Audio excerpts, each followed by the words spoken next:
Could Darnell Mooney be headed to Nashville? Well, that's the topic we're going to talk about here on Titans today, because a report came out with ESPN's Jeremy Fowler saying that Mooney could be a favorite to land in Tennessee this free agency season.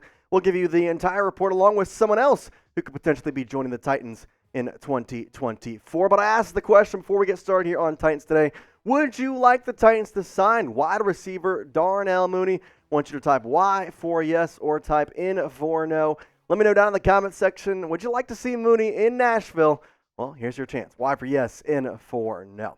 Let's get into the report here from Jeremy Fowler of ESPN. Had this quote in a recent ESPN Plus article saying, the Chicago wideout is much better for his 2023 stat line of 31 catches for 414 yards and 5 touchdowns. Just the Chiefs or Titans could be players here.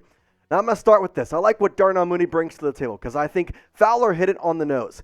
He wasn't exactly having his best year last year, but that shouldn't be why you don't sign him. That shouldn't be, oh, well, he played bad last year. Because, listen, I'm not going to sit here and say that his stats in 2023 were by any stretch of the imagination good. 414, 31 receptions, only 1 touchdown. This guy was definitely not a top-tier wide receiver, but I quoted again, that's not what his game is usually like. The past 2 years have kind of been rough. Only played 12 games in 2022, having just under 500 yards. 2 touchdowns of that year, but I look back to 2021 when Allen Robinson kind of fell off the cliff and Darnell Mooney was the wide receiver 1 in Chicago. 4 touchdowns, 13-yard average. He overall just looked a lot better than what you could give him credit to. Obviously, the Titans have some money to spend. Darnell Mooney would not honestly break the bank, and it would be a good addition to a wide receiver room that honestly is struggling in terms of depth. You got guys like DeAndre Hopkins at the top. Besides that, what do you have? Traylon Burks signed in there for 2024. Nick Westbrook-Ikhine is a free agent. Got a bunch of stuff like that. But overall, 4 years for $41.9 million is a pretty good contract, and I think there's a possible way you could maybe even negotiate that to be a little lower. Now, a contract would be obviously worth a little north of $10 million per year, which, considering the Titans have near $90 million in contract space for the 2024, I think they could handle a little bit of $10 million a year given away to Darnell Mooney. Overall, though, Mooney brings a level of, I guess, depth that you don't have yet. I love Traylon Burks. I think he has a potential to be something still, but I don't think you can rely on him anymore. I don't think you can rely on him to be a steady wide receiver, too.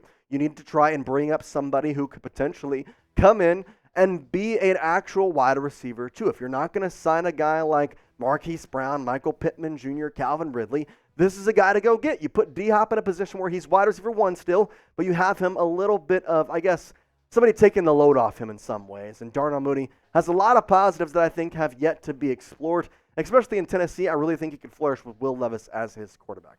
Before we move on the show, I have a question for you because I'm kind of curious. I've been the host of Titans Today now for a little over 4 or 5 months. How likely would you be to recommend this show to someone else? Say you're on the street and they ask you about Titans Today. Would you recommend it to them? I want you to let me know on how likely you would be on a scale from 1 being least likely to recommend it, 10 being most likely to recommend this show. I'm curious to see what you think because I hope it's a 9 or a 10, but if it's not, I want to try and make it a 9 or a 10 in the best way possible. So leave your scale down below, and if you have comments about it, let me know because ultimately this show is for you, and I want it to be the best show possible for all of Titans Nation. Let's look at a wide receiver depth chart and what it would look like if Darnell Mooney was added onto it. So obviously right now, you have DeAndre Hopkins at wide receiver 1, Traylon Burks at wide receiver 2.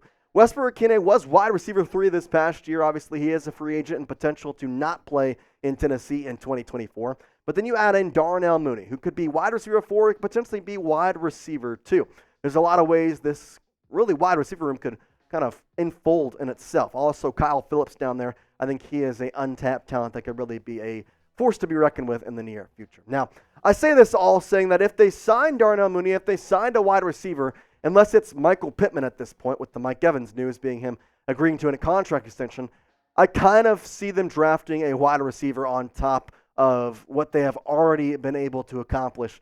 If that's signing Darnell Mooney, if that's signing even Calvin Ridley, I still think you're probably going to try and get an extra wide receiver in the draft because you have a good amount of picks. Now, obviously, you do have number 7 pick. I don't think they're going to use it on a wide receiver, but the top 5 wide receiver draft prospects that I think all 5 of these guys will go in round 1, especially with Xavier Worthy and his 4.21 40-yard dash time, which is insane. Marvin Harrison, I assume, will go number 4 to the Cardinals. Malik Nabers could be there for the Titans. I don't know. We'll have to see.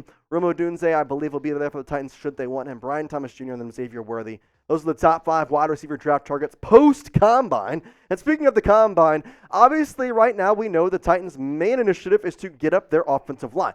But they still had meetings with some wide receivers, one of them being Odunze. You see there on his list.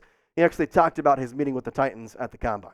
Titans was cool. I think that was one of my first meetings. So, going into it a little nervous, figuring out, how those meetings are going to go. But good people as well, They were also very, very diligent, asking me all the good questions, making sure I knew what I was talking about. I feel like, I probably impressed them, hopefully.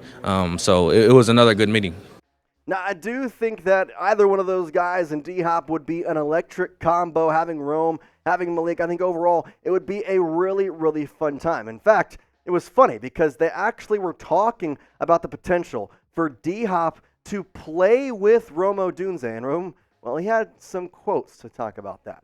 Oh, it would be a huge influence. At every point in my career, high school, college, I had guys above me that ended up doing great things. I have NFL players at my high school. I had Puka Nacua come before me at UW. So I feel like it would just be a part of the journey, having a guy like that, a vet like that, who can teach me a bunch of different things. Now, I know that Rome Odunze is probably in some ways going to be the more likely option for the Tennessee Titans, but he was not the only wide receiver that the Tennessee Titans talked to in Indianapolis. Overall, they had a lot of options to go out there and really kind of mingle with these guys to see if there's a potential for going out and getting a wide receiver. Malik Nabers was that other guy they talked to. I would say my relationship, my meeting with the Titans, it went pretty good. I never really had any bad interviews, I would say. I wowed, all the coaches with my, my football intelligence. You heard Nabers, you heard Odunze. I still think the Titans are going to get a wide receiver in round 2, but I don't think you can pass on Joe Alt or Olu Fashanu. I feel like that's going to be the pick. But I want to ask you, name a wide receiver you would like to see the Tennessee Titans draft in the 2024 NFL Draft. Curious to see if y'all have any suggestions, any thoughts. Let me know down in the comments section down below. We talked about Darnell Mooney being linked with the Tennessee Titans, the potential for him to sign in Nashville, but there was another player who was also linked with the Titans in the same article from Jeremy Fowler. And funny enough, he has a surprising connection to Tennessee. That is C.J. Gardner-Johnson, the safety in right now Detroit. But his time that he really grew as a player, well, that'd be in Philadelphia. And funny enough, guess who is the defensive coordinator of the Titans? Be Denard Wilson. Guess who was the defensive backs coach in Philadelphia for a period of time while C.J. was there? That'd be also Denard Wilson. So he could rejoin his former coach, and Jeremy Fowler noted that in his article, saying this: a C.J. Gardner-Johnson reunion in Philadelphia is on my radar. The Eagles realize they missed the talent safety in the secondary. Now, that's one thing, but they go on to say Tennessee makes sense for him too. Titans defensive coordinator Denard Wilson is a big fan of Gardner-Johnson from their Philly days. Now, C.J. has done a lot of amazing things for a lot of people, and I think that overall you can see that Denard Wilson has put a really good tie on C.J. Gardner-Johnson. His completion percentage has really done well in the year that he played. Obviously, he proceeded to end up with a struggling year last year with injuries. So back to 2022, 78.6 in the completion percentage, 4 touchdowns, 8 pass breakups, 6 interceptions, and a QB rating of 87.4. And overall, the last 4 seasons, well, he's been really good, going from the Eagles to the Saints, and then obviously most recently with the Detroit Lions. His stats don't obviously pop up the board, but I still think these are really solid numbers, and he would help out a very, very bad secondary. We saw what the Titans' problems were in 2023. It was offensive line, to some extent receivers, but I think more importantly, it may have been the secondary, and I think that has to be solved in free agency rather than in the draft. But that's just from what I've seen from exactly a couple months into the offseason. We'll have to see, though. Brian Callahan obviously wants his playmakers, given you have an offensive-minded head coach.